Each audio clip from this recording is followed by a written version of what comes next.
사막의 성자로 불려지고 그리고 교회가 빼놓을 수 없는 운동 중에 수도원 운동이 있었는데 그 수도원 운동을 창시한 분으로 알려지고 있는 마카리우스라고 하는 사람이 있었습니다.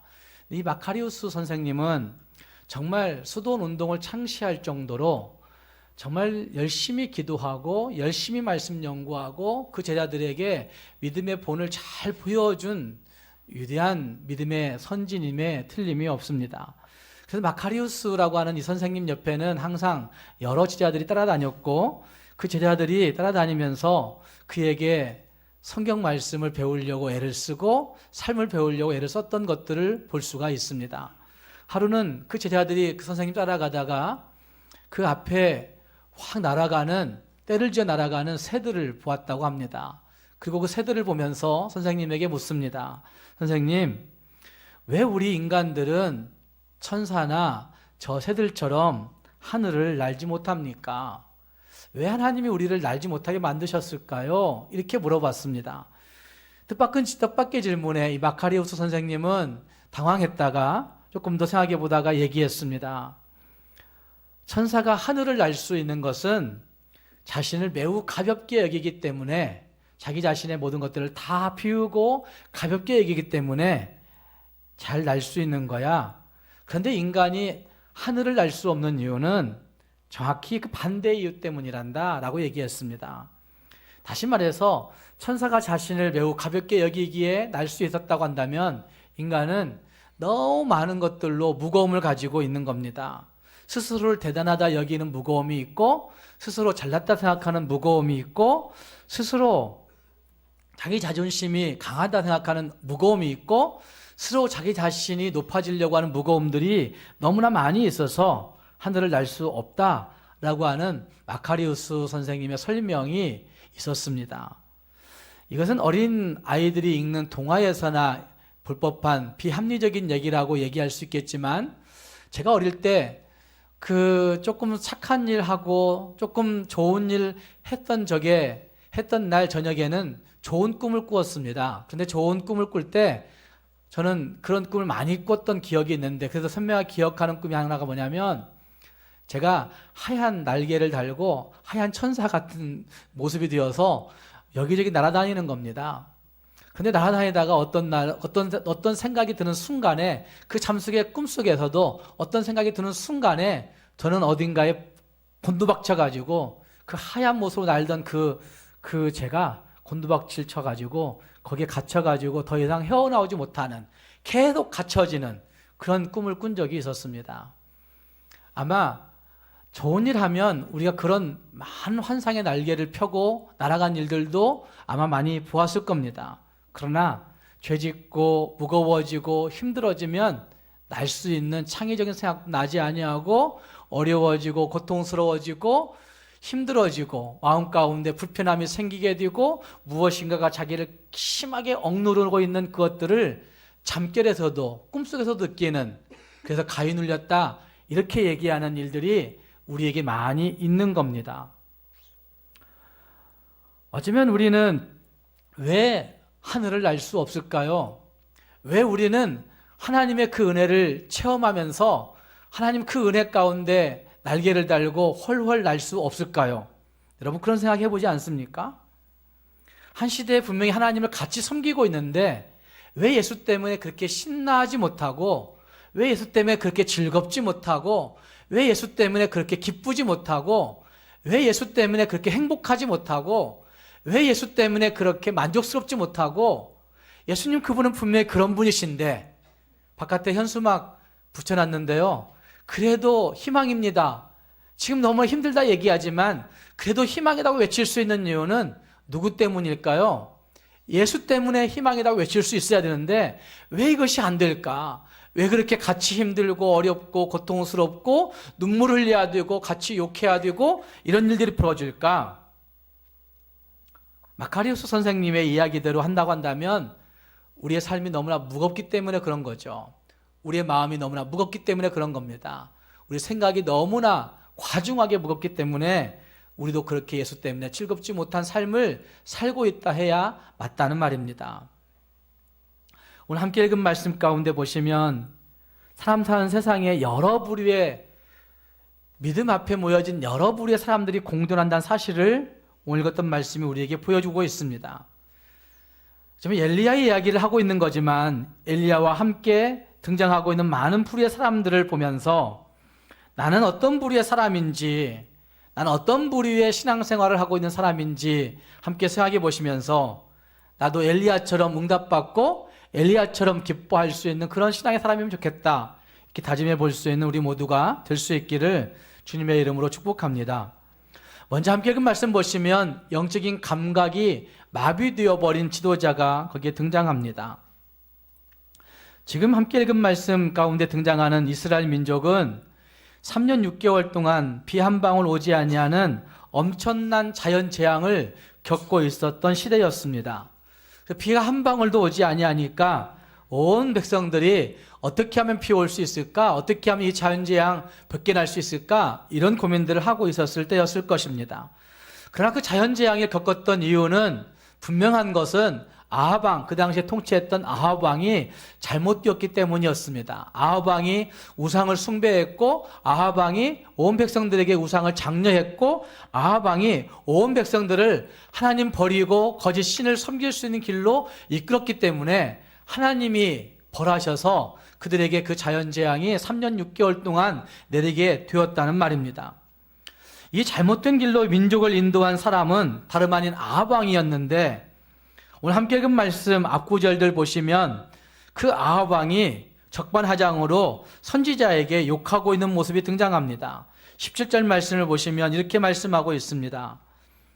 엘리야를 볼 때 아합이 그에게 뭐라고 말합니까? 읽어보십시오.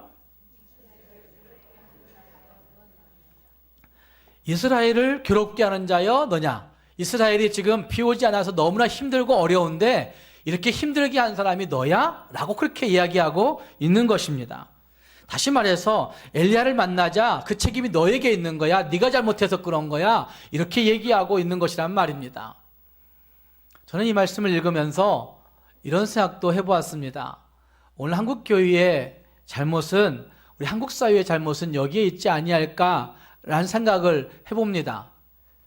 내가 잘못했음에도 불구하고 나는 잘못하지 않았다 생각하며 그들만을 욕하고 있는 한국교회, 우리 교회는 괜찮다 생각하면서 저쪽 교회를 욕하고 있는 우리들의 모습들, 어쩌면 교회는 우주적 교회 전체가 다 하나의 교회인데, 하나님의 교회인데, 어쩌면 목사는 똑같이 다 목사인데 우리는 내가 가진 그 작은 의 때문에, 내가 알고 있는 조그마한 의 때문에 다른 사람들 욕하고 있는 네 책임이야, 네 책임이야 라고 얘기하고 있는 현상이 아닌가라는 생각을 가지면서 내가 잘못이구나, 내가 잘못되었구나, 내가 기도하지 못했구나, 이런 생각을 제가 지금 하고 있습니다. 기도할 시간을 갖고 싶은데 기도할 시간을 가질 수 있는 여력이 없습니다. 너무 바쁩니다. 여기저기 가야 할 일들이 많고 신방해야 할 일들이 생기고 이러면서 하지 못합니다. 결국은 나는 괜찮은데 저 사람들이 잘못했다 라고 얘기할 수밖에 없는 일들이 너무나 많이 있다는 말입니다. 지금 아합이 선지자에게 그 책임을 전가하며 네 잘못이야 이렇게 얘기하고 있는 이것이 오늘 우리들의 모습일 수도 있다는 사실을 보게 된다는 말입니다. 자신의 잘못으로 인한 징계였음에도 불구하고, 자신의 죄로 말미암은 하나님의 벌이었음에도 불구하고 그것을 전혀 알지 못하고 엘리앗을 탓하고 있는, 선지자에게 비난의 화살을 던지고 있는, 퍼붓고 있는 그 아합 왕의 모습, 자기가 화근임에도 불구하고 오히려 그 잘못을 다른 사람에게 떠넘기고 있는 그 소인배적인 태도를 보이고 있는 아합 왕의 모습이 거기에 등장합니다. 그는 죄 때문에 보아야 할 것들을 보지 못하고 있는 것이고, 죄 때문에 느껴야 할 것들을 느끼지 못하고 있는 것이고, 죄 때문에 깨달아야 할 것들을 깨닫지 못하고 있는 것이고, 죄 때문에 정말 읽어야 할 것들을 읽지 못하고 있는 것이고, 죄 때문에 영안이 완전히 실명되어져 버린, 그런 불신앙의 모습이 여기에 나타나고 있습니다.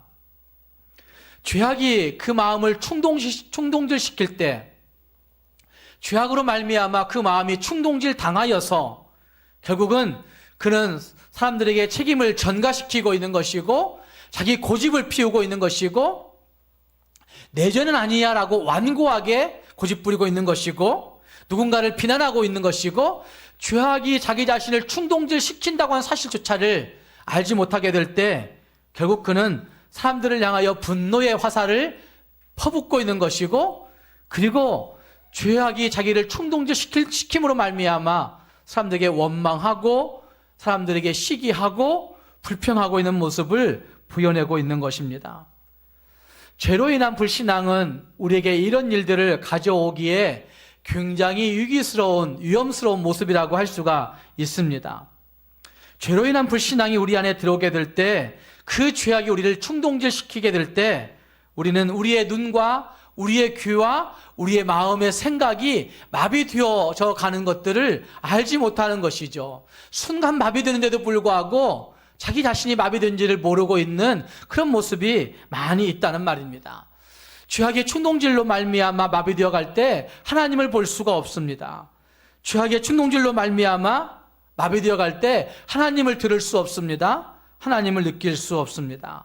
그래서 천국을 경험할 수도 없고 천국을 알 수도 없고 천국의 기쁨을 누릴 수도 없는 것입니다.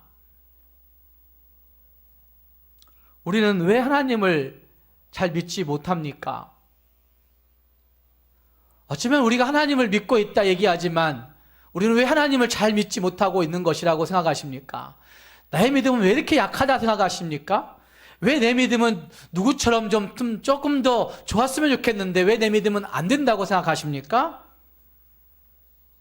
하나님께서 이 세상을 창조하시고 하나님께서 이 세상에 살아 역사해 주시고 지금도 인도하시고 지금도 보호하시고 어쩌면 지금도 우리 눈앞에 있는 많은 일들을 하나님이 주관하시는데 저 여러분의 모든 삶을 이 한 해에도 여기까지 인도해 주신 분이 하나님이신데 우리는 우리의 모든 삶 속에서 이 세상 속에서 왜 하나님의 손길을 보지 못하고 왜 하나님의 손길을 느끼지 못하고 듣지 못하고 하나님을 믿지 못하는 것입니까?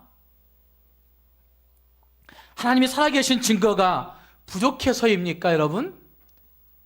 하나님의 능력이 모자라서 여러분은 못 느끼시는 겁니까? 그렇지 않습니다. 죄 때문인 거죠. 죄가 하나님을 볼 수 있는 눈을 가리워버린 것입니다. 그래서 우리의 욕망이 너무나 무거워서 하늘을 알 수 없다고 얘기하고 있는 마카리우스 선생의 그 이야기처럼 결국 그 죄가 우리를 너무나 무겁게 끌어내림으로 말미암아 영적인 감각이 마비되어서 우리는 나 자신을 보지 못하고 하나님을 보지 못하고 다른 사람들만 봄으로 말미암아 다른 사람들을 손가락질하고 다른 사람들은 이러는데 안 된다고 얘기하는 이런 일들이 허다하게 벌어지고 있는 것입니다. 내가 죄인인 것을 고백하면 하나님 앞에서 내가 죄인인 것을 고백하면 그때부터 살 길이 열릴 수 있는데 우리가 죄인인 것을 고백하지 않는 것이죠. 어쩌면 내가 죄인인 것을 고백하면 그때부터 천국이 펼쳐지는데 내가 죄인인 것을 고백하고 인정하지 아니하기 때문에 하나님 앞에서 우리는 영적인 감각이 마비되어 간 채 살고 있을 때가 많이 있다는 말입니다. 사랑하는 여러분, 한국 사회가 지금 이렇다고 말들을 많이 하고 있고 우리가 접하고 있는 많은 그 SNS, 인터넷의 그 이야기들이 우리가 흔히 알고 있어요. 80% 이상은 믿을 만한 것이 못 돼 라고 알고 있으면서도 우리는 그것을 100% 신뢰하면서 그것을 진실인 양 믿고 있는 그래서 영적인 감각이 마비되어 있는 것을 모르는 어리석음에 빠져 있을 때가 많이 있는 것입니다. 우리 모두가 혹시 나는 아하방처럼 영적인 감각이 마비되어 있는 그리스도인은 아닌지 영적인 감각이 마비되어진 채 그냥 살고 있는 것은 아닌지 우리 자신들을 한 번쯤 생각해 볼 수 있기를 바랍니다. 또 한 가지는 머뭇거리는 구경꾼들이 많이 있었습니다. 함께 그 말씀 가운데 등장하고 있는 등장인물 두 번째는 그런 많은 군중들입니다. 21절 말씀에 엘리야가 그 모든 백성들에게 그렇게 얘기하는 거죠. 자기 혼자고 나머지 다 똑같은 사람들이었어요. 그때 그들에게 말합니다. 너희가 어느 때까지 둘 사이에서 머뭇머뭇 하려느냐. 무엇 하려느냐? 머뭇머뭇 하려느냐? 라고 말합니다. 여호와가 만일 하나님이면 그를 따르고 바알이 만일 하나님이면 그를 따를지니라 라고 그렇게 말했어요. 백성이 한 사람이라도 말했을까요? 안 했을까요? 백성이 한 사람이라도 나 하나님 믿을 거예요 이렇게 얘기하지 않았다는 겁니다.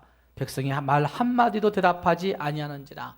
이 말은 모두가 다 머뭇머뭇하는 것을 중단했다는 얘기예요? 중단하지 않았다는 얘기예요? 중단하지 않았다는 얘기예요. 계속 그렇게 했다는 겁니다. 머뭇머뭇이라고 하는 말은 히브리어 원어는 술 취해서 비틀비틀하는 것을 의미하는 단어가 여기 머뭇머뭇하는 겁니다. 이리 갈까 저리 갈까 갈팡질팡하고 있는 그런 태도입니다. 어쩌면 한 번은 바알 쪽으로 흔들렸다가 한 번은 하나님 쪽으로 흔들렸다가 그러나 하나님 믿는다고 얘기하기는 좀 뭐하는 것 같은 그런 인상. 어떤 때는 주님을 부르다가도 어떤 때는 세상을 찾고 있는 그러한 모습들, 그러한 모습들의 모습을 여기 머뭇머뭇하려느냐라고 얘기하고 있는 모습이라 할 수가 있습니다. 우리가 어릴 때 시소를 잘 탔었을 것입니다. 지금도 가끔 동심으로 돌아가 시소를 탈 때 보면 내가 조금 목에 많이 나갔다고 푹 꺼질 때 보면 기분이 좋아요? 기분이 나빠요? 시소의 그 기울기가 내가 앉은 쪽이 푹 꺼지면 기분이 좋아요? 안 나빠요? 옛날에는 좀 좋았어요. 그런데 요즘은 기분이 좋지 않아요. 내 몸무게가 너무 많이 나가는구나. 내가 지방이 많이 찌었구나. 이런 생각이 들어가지고 몸무게가 좀 가벼웠으면 좋겠는데 푹 꺼지면 좋지 않습니다. 근데 어릴 때는 높이 올라가면 좋았어요. 내가 높이 올라갔구나. 그런 생각이 들 때가 있었어요. 어쩌면 시소 타는 아이들처럼 요동치는 그러한 상태를 가지고 있는 우리들의 모습들이 있다는 말입니다. 어쩌면 사람들의 문제가 바로 여기에 있다고 생각이 되어집니다. 그들이 신앙이 없어서가 문제가 아니라 하나님을 몰라서가 문제가 아니라 어쩌면 그들이 믿음이 부족해서가 문제가 아니라 그들이 믿음이 전혀 없어서가 문제가 아니라 그들의 문제는 신앙의 외형을 보고 있는 것에 문제가 있다는 말입니다. 성경은 이것을 이스라엘 민족이 지녔을 것 같은 혼합주의라고 그렇게 얘기하고 있는 거죠. 많은 성경 해석자들이 혼합주의라고 그렇게 해석을 하는 것입니다.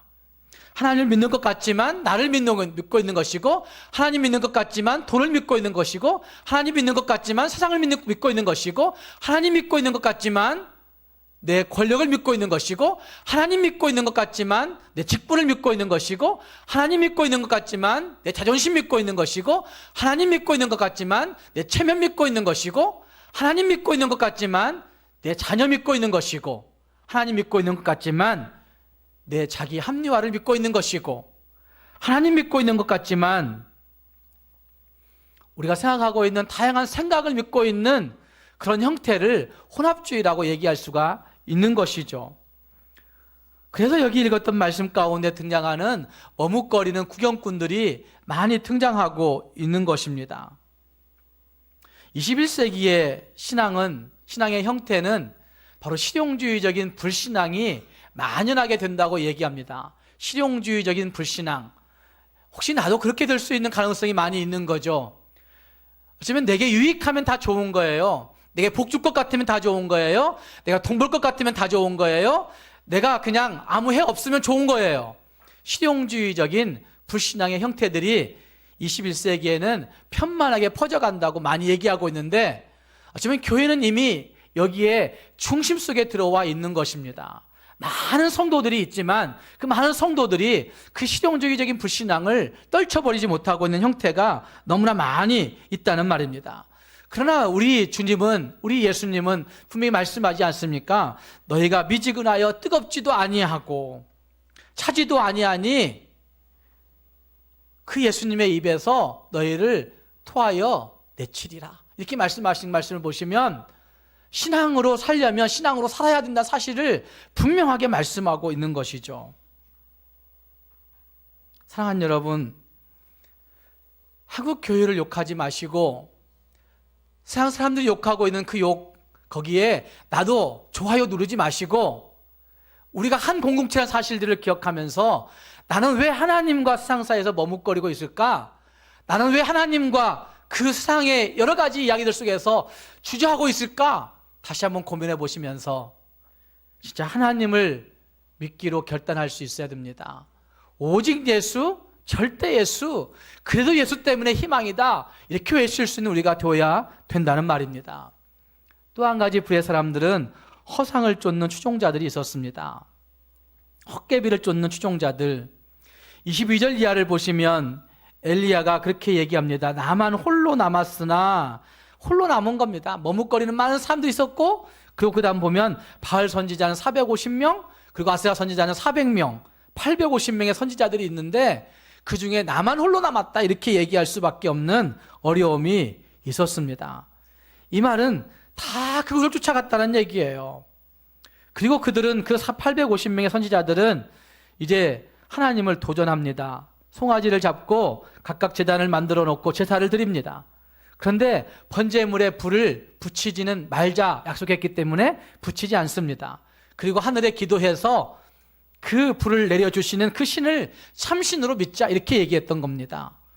바알은 농사의 신이었습니다. 그래서 천둥과 번개를 몰아치게 할 수 있고, 천둥과 번개를 몰아칠 뿐만 아니라 농사 지을 수 있는 물도 줄 수 있고, 그래서 그들은 바알신을 불의 신으로 믿기도 했습니다. 그래서 그들은 정말 우리가 기도하면 될 거야, 바알신 450명이 모였는데, 선지자들이 450명 모였는데 열심히 기도합니다. 그러나 불이 내려오지 않습니다. 26절 이하 보면 그들이 아침부터 낮까지 열심히 불렀습니다. 그러나 응답이 없었습니다. 그래서 그들이 26절 하반절에는 주위에서 뛰놉니다. 안 됩니다. 27절, 28절, 29절 가면, 28절 말씀 이하에 가면 그들이 자해합니다. 안 되니까 이 피라도 드리면 될까? 자해합니다. 그리고 29절 말씀에 보면 그들이 정오까지 미친 듯이 떠들었습니다. 그러나 오지 않았습니다. 불이 내려오지 않았습니다. 바알은 불을 내리지 못하는 헛개비에 불과했던 것이죠. 오늘 많은 사람들이 그런 생각들을 하면서 제사도 드리고, 그런 생각들을 하면서 점도 치고, 그런 생각들을 하면서 굿도 하고, 요즘 젊은 사람들은 신심풀이로 타로 점도 봐보고, 지나가다가 점 치는 사람 있으면 들어가서 궁합도 맞춰보고, 많은 일들을 해보고 있습니다. 그러나 다 헛개비에 불과합니다. 어쩌면 점치는 일들에 대해서 분명히 이성적으로 잘 생각해 보시면 그건 논리학에서 분명히 얘기하듯이 통계에 불과한 겁니다. 그러나 그 통계를 사람들이 자기가 유익하게 될 것 같으니까 좋아하는 거죠. 헛개비를 쫓는 일들이 너무나 많이 있다는 말입니다. 미국의 유명한 영화배우 알파치노는 현대인의 3대 허상을 돈과 권력과 섹스라고 얘기했습니다. 그리고 그 후에 리차드 포스터라고 하는 목사님이 또다시 책을 쓰면서 그 책에서는 돈, 섹스, 권력과 섹스를 바꿔서 돈, 섹스, 권력이라고 하는 그 제목을 가지고 현대인들이 가지고 있는 허상, 현대인들이 가지고 있는 우상이 이것이다라고 오래전에 쓴 책이 있습니다. 얼마나 많은 사람들이 하나님 없는 이 허상을 쫓아가는지 모릅니다. 얼마나 많은 사람들이 평생 돈 모으느라 사는지 모릅니다. 얼마나 많은 사람들이 정말 물질 모으라 열심히 살면서도 아니다, 나는 의미 있는 데 쓰려고 모으고 있는 거야, 그렇게 얘기합니다. 그러나 그 돈 놓을 수 없습니다. 평생 그렇게 살다가 결국 나중에는, 제가 겪고 있는 어떤 분도 그렇게 얘기해요. 허사해요, 헛된 것이에요, 다 모아봤는데 아무것도 의미가 없어요, 이렇게 얘기해요. 선거 때마다 보는 것이지만 권력조차 살아가는 사람들, 국회의원 되려고, 지자체장 되려고 열심히 노력하면서 자기 돈 들이고 정력 들이고 사람들 꼬모아 그 일 합니다. 그러나 국회의원 떨어지고 나면 그렇게 친하게 지냈던 사람들 연락 다 끊어버려요. 제가 여기에서도 여러 분 보고 있어요. 개인적으로 열심히 만나서 밥도 먹고 같이 하다가도 국회의원 끝나고 나니까 연락 한 번을 안 해요. 그래서 이런 사람들 권력이 그렇게 무상한 것이구나 느낍니다. 일평생 권력과 돈과 명예와 그리고 쾌락에 자기 일생을 허비한 사람들이 너무나 많이 있다는 말입니다. 사랑하는 여러분, 여러분 안에 뭘로 채우고 있는지 한번 여러분 안을 채우고 있는 그것들을 한 번쯤 꺼내어서 한번 보십시오. 여러분 안에 뭐가 채워져 있는지. 어쩌면 우리는 하나님 아닌 헛된 것들을 신으로 착각하고 있는 일들이 너무나 많이 있는 거죠. 자기 신념이 만들어낸 다양한 허상들을, 내 생각이 만들어낸 다양한 그 헛개비들을, 내 가치관이 만들어낸 다양한 그 허구들을, 어쩌면 내 경험이 만들어낸 그 가치들을, 자녀들 잘 키우면 될 거야. 그것도 내 경험이 만들어낸 허구예요. 허상이에요. 그런데 그것들을 우리는 신으로 착각하면서 열심히 그걸 쫓아 살아가고 있는 그런 사람들이 되어 있을 때가 많이 있는 겁니다. 사랑하는 여러분, 내가 무엇을 쫓고 있는가, 내 안에 무엇을 채우고 있는지 한번 돌아볼 수 있기를 바랍니다.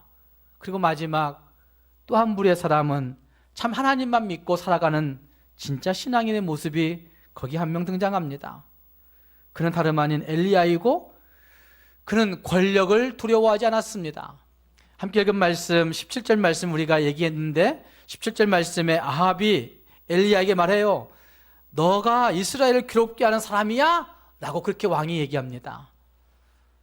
여러분, 이 말을 절대 권력 가진 왕에게 들을 때 엘리야가 어땠을까요? 얼마나 주눅들었을까요? 얼마나 힘들었을까요? 그런데 그 엘리야는 18절 말씀에서 말합니다. 18절 말씀 같이 읽어보겠습니다. 시작. 당신과 당신의 아버지의 집이 괴롭게 하였으니 이는 여호와의 명령을 버렸고 당신이 바알들을 따랐습니다. 여러분, 이렇게 말할 수 있는 사람이 절대 권력 앞에 얼마나 될까요? 지금 우리 민족은 정권을 거듭거듭하면서 이렇게 직언하는 사람이 없어서 민족이 지금 혼돈을 겪고 있는 거라고 저는 생각해요. 문재인 대통령 앞에 자신 있게 이렇게 얘기할 수 있는 사람이 있을까요? 대통령님, 안 돼요. 그 길은 절대 갈 수 없는 길이에요. 당신 때문에 망한다니까요. 이렇게 얘기할 수 있는 사람이 있을까요? 없어요. 그런데 엘리야는 그렇게 얘기하는 겁니다. 권력 앞에 두려워하지 아니하는, 권력을 무서워하지 아니하는, 권력에 주눅들지 아니한 그런 모습을 가지고 있습니다. 그리고 그는 21절 말씀 보시면 그 많은 백성들 앞에 너희가 어느 때까지 둘 사이에서 머뭇머뭇하려느냐? 그러면서 너희는 하나님 따를 거면 따르고 바알 거 따를 거면 따르라. 이렇게 얘기해요. 여러분, 1000명 앞에 서보면 1000명 앞에 설교할 때 굉장히 두려워요. 그래서 무슨 말 했는지도 모르고 내려올 때가 있어요. 2000명 앞에 서보면 2000명 넘는 성도 앞에 서보면 그때도 마찬가지예요. 덜덜덜 떨다가 원고 써가지고 올라간 것 진짜 왜 이렇게 빨리 읽었어? 그거 천천히 하면 한 20분, 30분 할 수 있는 건데 한 10몇 분에 끝내고 내려온 적이 제가 있었어요. 여수제일교회 있을 때. 그렇게 돼요. 군중 앞에 서면 두려워 벌벌 떨게 된단 말입니다. 근데 엘리야는 군중을 두려워하지도 않았습니다. 하나님으로 인한 자신감을 가지고 하나님으로 인한 담대함을 가지고 자신 있게 하나님 앞에 살아가고 있는 모습을 보여내고 있다는 말입니다. 사랑하는 성도 여러분, 어떤 사람이 되어야 되겠습니까? 정말 기독교를 욕하는 많은 일들 앞에 목사들이 잘못한 그 죄를 고백해야 하는 그 마음, 참담한 모습이 저한테 있지만 그럼에도 불구하고 우리 모두가 어떤 성도가 되어야 될 것인지, 어떤 사람이 되어야 될 것인지 하는 것을 다시 한번 우리 모두가 점검해 보아야만 하는 것입니다. 죄악으로 인해 충동질 당하는 사람들 말고, 죄악의 일들의 허상을 보면서 두려워하는 사람들 말고, 하나님과 헛된 신 사이에서 저울질하는 희소타는 그리스도인이 아니라 진짜 하나님 그분을 온전히 섬기고 하나님 그분을 온전히 바라보고 하나님만을 의지할 수 있는 저와 여러분이 될 수 있기를 주님의 이름으로 축복합니다. 기도하겠습니다.